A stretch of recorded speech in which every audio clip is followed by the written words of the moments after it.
বিশাল দেন আকৃতি, আয়োজনও বিশাল। মালদায় ১১৭ বছরের পুরনো গোলাপট্টি সর্বজনীনের এবারের চমক বড় দুর্গা। ফাঁকা জমিতে বিশাল কাঠামো বেঁধে চলছে প্রস্তুতি। কলকাতার দেশপ্রিয় পার্কের মতোই মালদার বাসিন্দাদের কাছে বড় দুর্গা নিয়ে হাজির করতে চলেছেন উদ্যোক্তারা।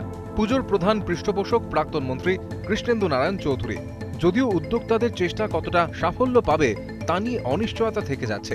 তৃণমূল কংগ্রেসের দুই গোষ্ঠীর ঝামেলায় পুজোর অনুমতি পাওয়া নিয়েই তৈরি হয়েছে জটিলতা। দেশপ্রিয় পার্কের পুজোর মতো এখানেও ভিড় সামাল দেওয়ার পরিকাঠামোয় গলদ থাকবে না তো, তা নিয়ে প্রশ্ন তুলেছেন ইংরেজবাজার পুরসভার চেয়ারম্যান ও বিধায়ক নিহার রঞ্জন ঘোষ। এমন কোনো কিছু করা উচিত নয় যেখানে একটা কিছু করতে গিয়ে একটা কলঙ্কিত অধ্যায় তৈরি হয়। সুতরাং আমি আগেও বলেছি, এখনও বলছি, এটা প্রশাসনের একদম তাদের এখতিয়ারের মধ্যে পড়ে। তারা যেটা বিচার বিবেচনা করে করবেন, আমার আশা তারা সঠিক কাজই করবে। অপ্রীতিকর কোনো পরিস্থিতি তৈরি হবে না বলেই আশ্বস্ত করেছেন কৃষ্ণেন্দু নারায়ণ। সমস্ত সতর্কতা মেনেই আয়োজন হচ্ছে, এমনটাই দাবি তার।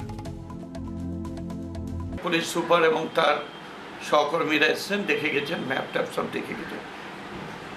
আমিও ছিলাম, আমিও বুঝিয়েছি সেফটি অ্যান্ড সিকিউরিটি কী হবে। তো ওই জন্য আমরা এটা খুবই অ্যালার্ট। পুজোর এলাকা ইতিমধ্যেই সরেজমিনে পরিদর্শন করেছেন জেলা শাসক, পুলিশ সুপার ও অন্যান্য প্রশাসনিক আধিকারিকরা।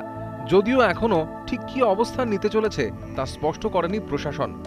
তৃণমূলের অন্তর্দ্বন্দ্ব কাটিয়ে বড় দুর্গা কি আদৌ মণ্ডপে শোভা পাবে তা সময়ই বলবে।